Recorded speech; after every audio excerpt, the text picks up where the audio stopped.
Salmo que a Sil cantou, que diz: feliz aquele cuja falta é perdoada, feliz o homem que foi perdoado e cuja falta já foi encoberta, feliz o homem a quem o Senhor não olha mais como sendo culpado e em cuja alma não há falsidade. Todo esse encontro, desde esse primeiro anúncio, hoje ainda teremos uma adoração às 3 da manhã.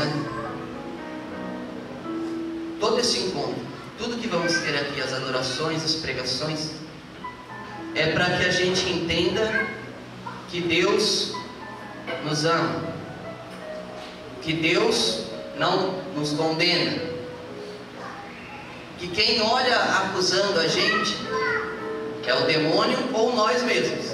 Deus não. Deus não.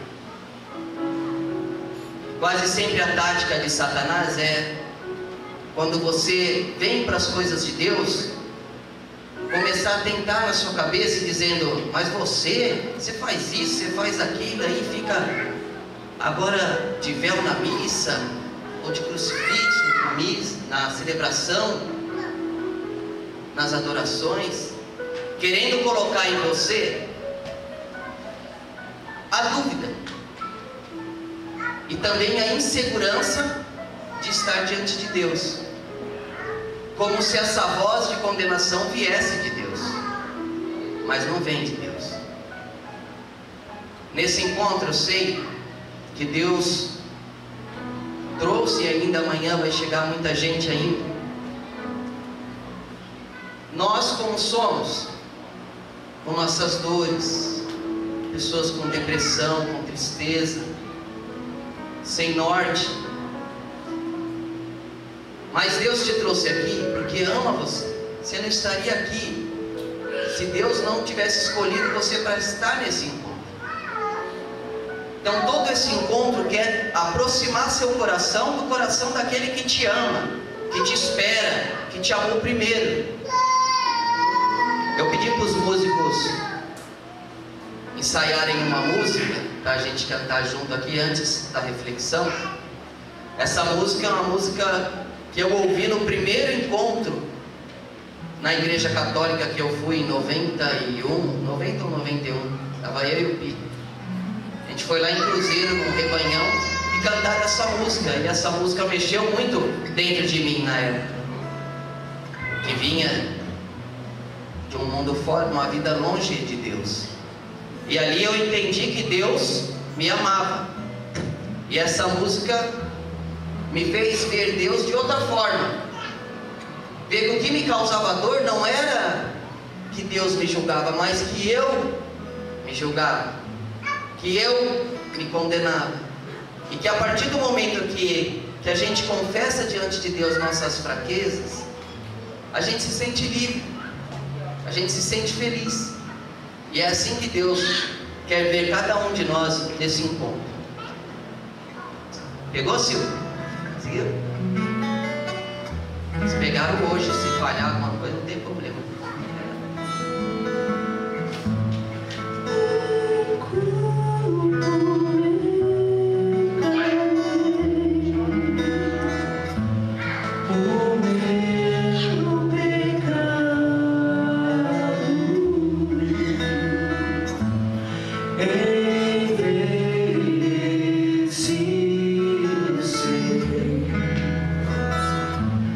De tão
sacramento da confissão, onde a gente, diante do sacerdote, diante de Deus, confessamos sem medo nossos pecados. Ele, como a Santa Missa, também está fora do tempo cronológico. Nós sabemos que a Santa Missa está no tempo eterno. É o mesmo sacrifício, mas de forma incruenta, de Cristo. A atualização do sacrifício de Cristo na cruz é a Santa Missa, que não é que acontece um novo sacrifício, é o mesmo sacrifício, celebrado muitas vezes, porque ele está fora do nosso jeito de contar o tempo, antes, durante, depois. A missa é eterna, ela está na eternidade de Deus. E o sacramento da confissão também. Só existe um jeito de voltar ao passado, e esse jeito é o sacramento da confissão, corrigir o passado. Às vezes a gente fala, bom, já foi, já fiz, não tem mais como arrumar. Tem como arrumar. A confissão arruma. A confissão seguida da contrição perfeita, da reparação, arruma também aqueles aos quais causamos dores com os nossos pecados. Então a confissão abre a porta para a eternidade. Na confissão você fala seus pecados para Cristo pregado na cruz. Sabia disso? Você vai lá no Calvário, você conta seus pecados para Ele, e por você Ele está morrendo. Mas Ele não te olha com condenação, olha o que você me fez, não. Ele olha quanto eu te amo. Recomeça, continua. Jesus pensou em cada um de nós na cruz. Jesus pensou em cada ser humano que ainda vai nascer, porque a cruz está fora do tempo cronológico. A missa, a confissão. Por isso que o Salmo diz: feliz o homem a quem o Senhor não olha mais como sendo culpado, e cuja alma não há falsidade. Esse salmo fala muito forte sobre esse sacramento da confissão. E hoje em dia é um sacramento pouco procurado. Às vezes, um sacramento deixado até um pouco de lado. Às vezes, as próprias paróquias colocam ali no quadro mural na frente da paróquia, confissões, tal horário, mas você pode ir lá que você não vai achar o sacerdote para você confessar. Porque não se dá o valor necessário para esse sacramento. É muito diferente uma confissão comunitária, por exemplo, onde a gente faz uma reflexão, onde a gente tem a contrição no coração, a gente se arrepende, e de fato todos os pecados veniais ali são perdoados. Mas a confissão que cura a alma é a confissão sacramental. É o único jeito de, diante de Deus, apagar o passado ruim, apagar o que foi feito. Deus não olha mais, e vocês sabem que nem Satanás pode mais acusar alguém de um pecado confessado. Vocês sabiam disso?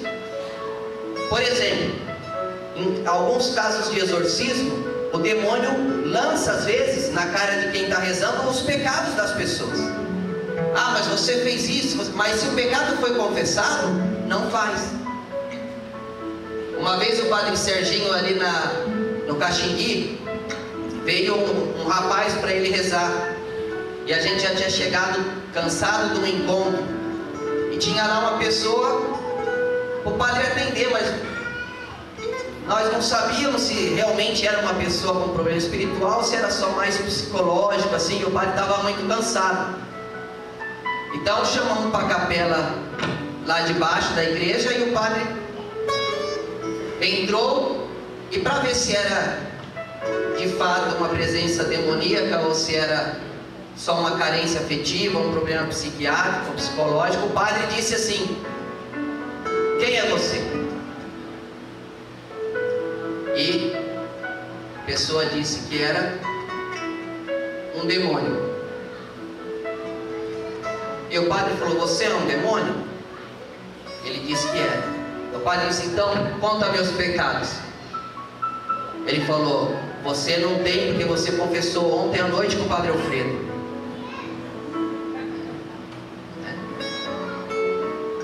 Aí viu que era o demônio, né?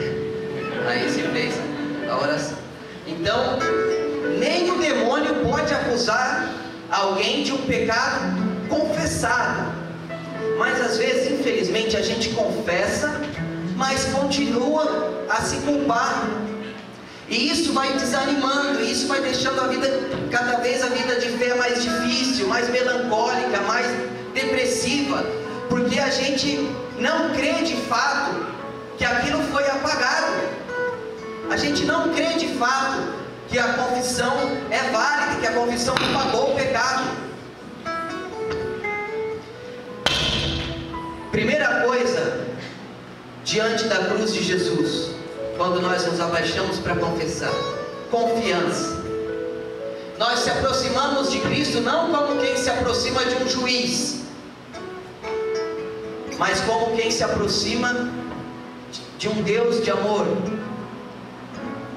que quer a nossa felicidade. Sabe aquele pai e mãe que às vezes vê o filho nas drogas, às vezes vê o filho no crime?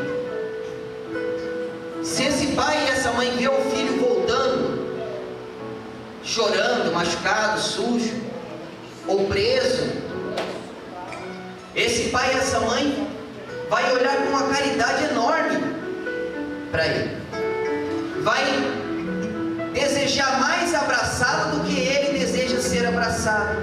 Como a parábola do filho pródigo, um pai que espera o filho que vem. O pai, a expectativa do pai é maior pelo abraço do que do filho. É assim na confissão. Na confissão, o Senhor Jesus nos espera com os braços abertos, mas não só com os braços abertos, com os braços e as mãos pregadas por nós. Lembrou de nós lá. Jesus na cruz assumiu toda a dor que um ser humano pode passar. Tudo. Inclusive a depressão. Às vezes muitos se têm vergonha quando uma pessoa tem depressão, imagina que é porque não reza, é porque não faz isso. Olha, eu tive depressão, até hoje às vezes eu tomo remédio, porque depressão é uma doença dos nossos tempos, por causa da correria do dia, de tanta informação, tanta coisa assim. Jesus na cruz, quando disse a Deus Pai: meu Pai, por que me abandonaste? Porque a depressão é você se sente abandonado. A depressão é um amor que você não consegue expressar. Eu lembro que eu olhava para o crucifixo e chorava, como se eu não conseguia dizer para Jesus, e sentia que como se ele estivesse longe de mim. Eu ia na missa e chorava porque não conseguia sentir nada, e a ausência de Deus eu sentia a ausência de Deus, embora ele estivesse muito próximo de mim. Jesus sentiu isso na cruz por nós. Não existe nenhum mal, nenhuma dor que um ser humano possa passar, nenhuma doença que ainda vai existir que Jesus não tenha experimentado sua dor na cruz. Jesus experimenta. Então Jesus sabe muito bem o que passamos. Jesus sabe muito bem a tristeza, às vezes, das situações de depressão. Eu tenho certeza que aqui também tem bastante gente que está passando por isso. E é uma dor muito grande.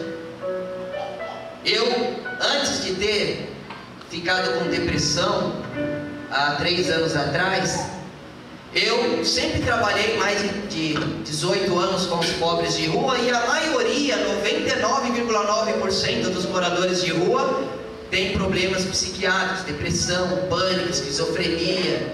Então, eu auxiliava cada um deles, cuidava deles, tinha paciência com eles, mas não os entendia.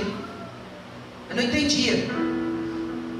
Às vezes até ficava com confuso achando que, será que não é frescura isso aí? Quando Deus me deu a graça de ter e experimentar em mim tudo isso, eu me tornei um com eles. E isso é do cristão. Jesus na cruz se tornou um conosco. Tudo que nós podemos passar de dor, toda solidão, experimentou o profundo abandono na cruz. E voluntariamente, porque Ele é Deus, Ele não deixou de ser Deus na cruz, mas voluntariamente Ele quis sentir a ausência. Ele quis sentir tudo que o ser humano afastado de Deus sente. Ele quis sentir a dor porque Ele na verdade pagava nossos crimes, na verdade pagava as nossas transgressões.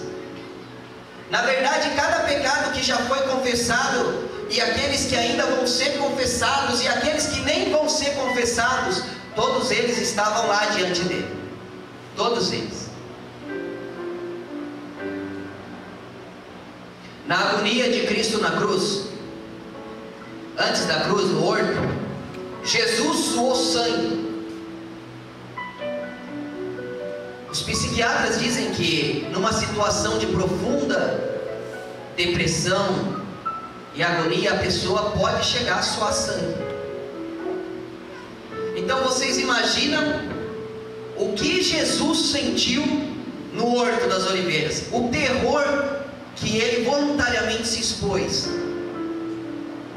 vendo tudo que Ele ia sofrer, porque o demônio é mestre em mostrar tudo que você vai sofrer por alguém, e depois mostrar, mas vê se vale a pena, olha o que eles vão fazer com você. Eles não vão acreditar no teu sacrifício, eles não vão acreditar na confissão, eles não vão acreditar no perdão. Tudo isso que você está fazendo não vai adiantar.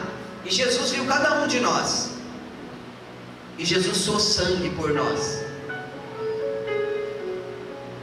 Por isso nós devemos respeitar os sentimentos de Deus e voltar para Ele.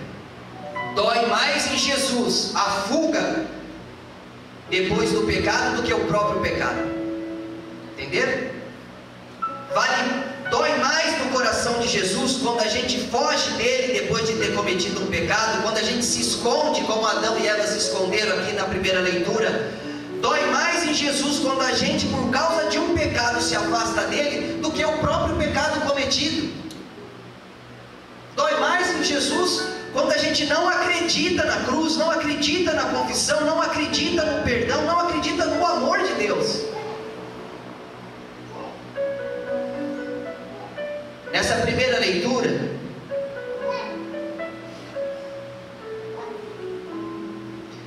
a gente vê que como que o demônio distorce as coisas. O demônio, representado aqui pela serpente, chega perto de Eva já com uma mentira, e já também como se ele não soubesse das coisas. Além de mentiroso, cínico, e chega perto. É verdade que Deus proibiu vocês de comer das frutas do jardim? Ele sabia que Deus não tinha feito isso. Deus criou os jardins para eles, e ele, sendo um anjo, embora destronado, embora negou a Deus, continuou com a essência angelical. Ele, sabendo disso, fala para Eva: é verdade, olha como ele é sutil, é verdade que Deus proibiu vocês de comer das frutas aqui do jardim? Ela diz: não, das frutas a gente pode comer, a gente só não pode comer da fruta daquela árvore lá do meio do jardim, porque Deus disse dela não comam, porque quando vocês comerem, vocês vão morrer. E aí o demônio entra: não, Deus falou isso que é para vocês não alcançarem o conhecimento, e para vocês não se tornarem como Deus. Então Deus, entre aspas assim, para nossa linguagem, Deus não quer que vocês fiquem igual a Ele, então Ele esconde essa fruta de vocês. E veja que na cabeça do ser humano ali, se esquece que existia quantos milhões de árvores com frutas ali, e o foco fica apenas naquela e dá a impressão que me falta liberdade porque eu não posso comer daquela, e não vejo que a liberdade está em aproveitar de todas as outras. E assim é na nossa vida. O demônio sempre coloca que a obediência, que uma regra de vida, que uma doutrina da igreja, que isso é uma prisão, que isso te sufoca, que isso não te deixa viver. Mas na verdade ele faz como fez com Eva. É só daquela lá que não pode pegar, o resto está ali. Às vezes numa regra de vida como a nossa, Missão Eucarística Voz dos Pobres, onde o fundador escreveu a regra, inspirado pelo Espírito Santo, onde essa regra serve para nos guardar, não para nos aprisionar, mas para nos defender. O demônio vai colocar assim: não, na verdade é porque ele não quer que vocês estudem muito para não saber mais que ele. Ele não quer que vocês façam isso, por exemplo, igual outras comunidades, porque ele quer continuar, como já me disseram para mim, né? Uma lavagem cerebral. Dominar, segurar, não proteger. Mas na verdade é a astúcia e a habilidade do demônio de enganar. Então se esquece todos os benefícios que a comunidade dá para nossa alma e se foca na árvore proibida. E é nela que o demônio investe para que o homem morra, né? Morre a alma. E depois que Eva cai na conversa do demônio, ela apresenta também o seu esposo. E assim também é nas comunidades, em todas.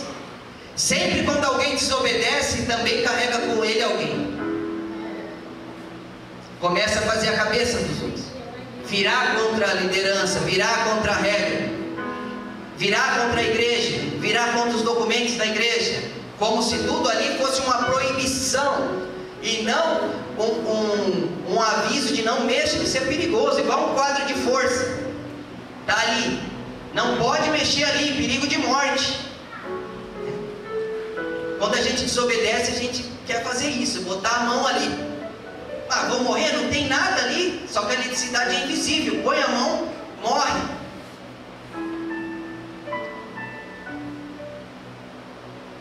Mas em todo essa cena que o Gênesis traz para a gente,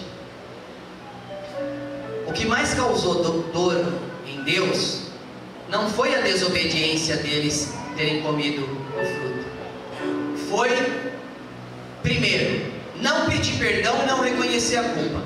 Primeiro, porque Deus pergunta para Eva: por que você comeu da árvore que eu disse para não comer? Eva não assume a culpa. Ela fala: não, a serpente me tentou e eu comi, então a culpa não é minha, é da serpente.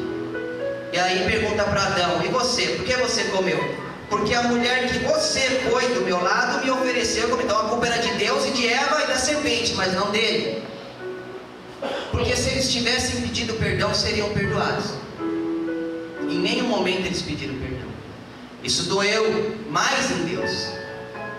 E quando eles ouviram os passos de Deus andando pelo jardim, se esconderam de Deus. Porque o pecado, a primeira consequência do pecado é a vergonha, é querer se esconder da face de Deus, é abaixar a cabeça quando passa por um irmão de comunidade, porque não se tem coragem de olhar nos olhos, como se só você fosse pecador, mas todos somos pecadores. Não caiam nessa mentira. O pecado confessado não existe mais. As tentações vamos ter até o momento da morte. Nunca, nunca, nunca a gente vai viver sem tentação. Cristo teve tentações, o demônio não tentou 3 vezes no deserto, o próprio Deus. Se ele foi tentado, imagina nós.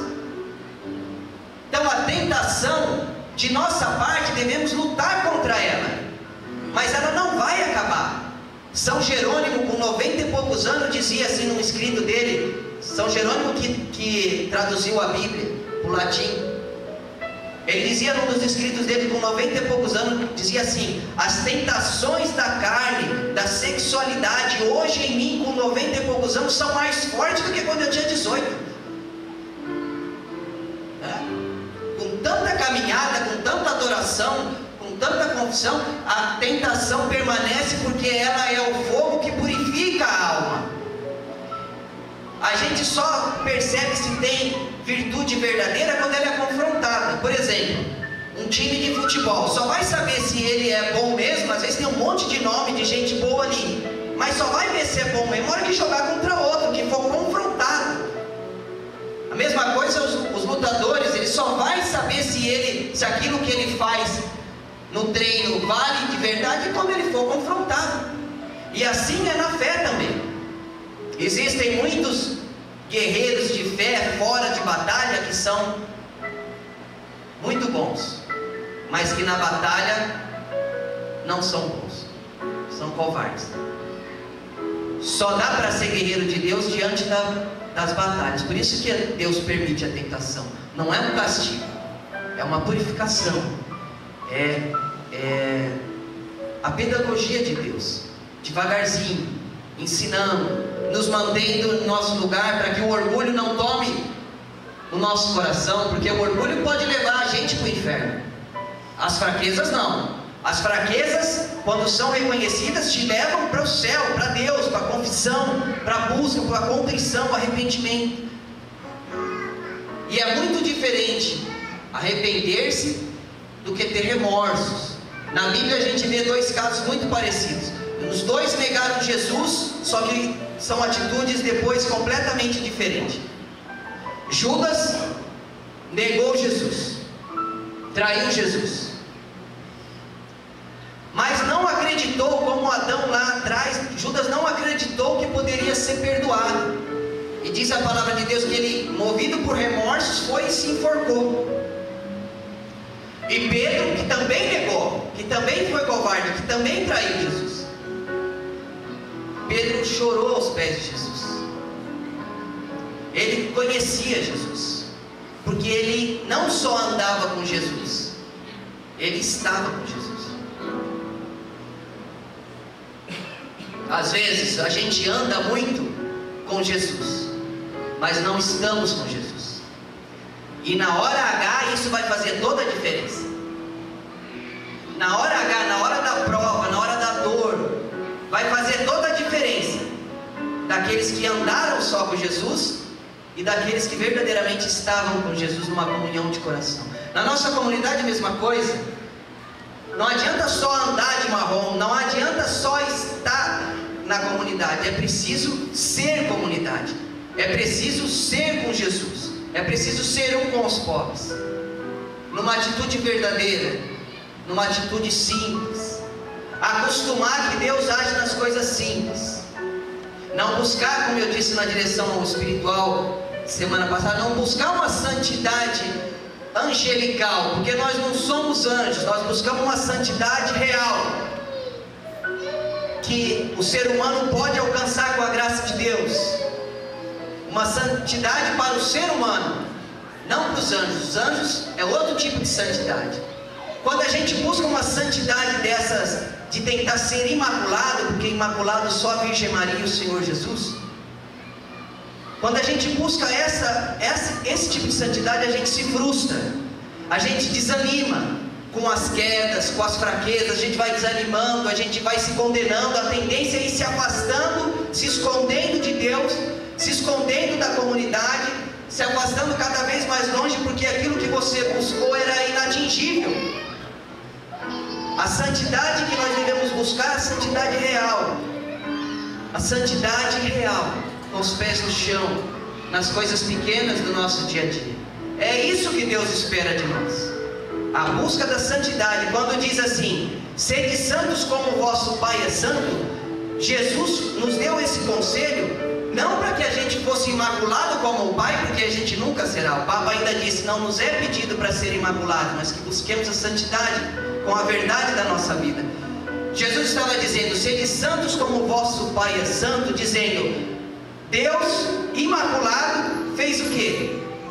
viu a nossa miséria, o que aconteceu? Mandou o seu próprio filho, numa atitude gigantesca de amor, e mostrando para nós: vocês querem santidade de verdade? Seja como a santidade do vosso Pai. Abaixa para os pecadores também, que você também é.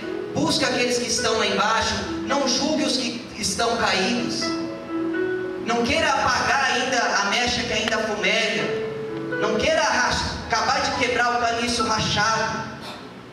O padre Fábio de Mello disse em um dos livros dele, que às vezes tem pessoa que olha para a gente já decretando a falência de nossa vida, ou da vida dos outros, mas que cada um deveria olhar para os outros reinaugurando a vida.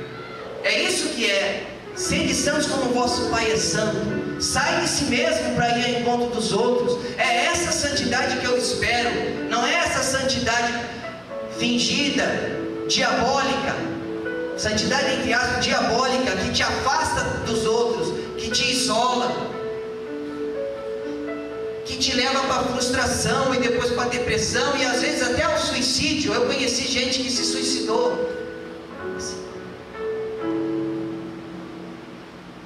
E não por causa de doenças psiquiátricas, mas por causa de um remorso, de não conseguir atingir aquilo que na cabeça dele era aquilo que era santidade. Ele não chegou, então desespera. Então, a mensagem dessas leituras de hoje para nós, para a gente encerrar: dói mais em Deus o se esconder de Deus por causa do pecado, ou se afastar de Deus por causa do pecado, do que o próprio pecado cometido. Então não tenham medo. Pecou, volta, confessa, continua. Caiu, levanta, continua. Pecou de novo, levanta e continua de novo. E não fique dando ouvido para o demônio, dizendo: hipócrita, você está aqui, você está... Lembra que Cristo olhou para você na cruz de braços abertos em cada confissão, e que Ele espera a nossa volta. Ele ama a nossa volta, Ele se alegra com a nossa volta. E digo mais, Ele disse que há mais alegria no céu por um pecador que volta a Deus do que por 99 justos. Isso é o Evangelho de Jesus. Isso que é ser de santos como o vosso Pai é santo. Para a gente encerrar, vamos cantar de novo aquela mesma música, Altier? Altier ajudando a Silvana, hein? Olha, tá ficando bom. E essa música seja a nossa reflexão, tá? Pode fechar seus olhos, só não durmam, tá?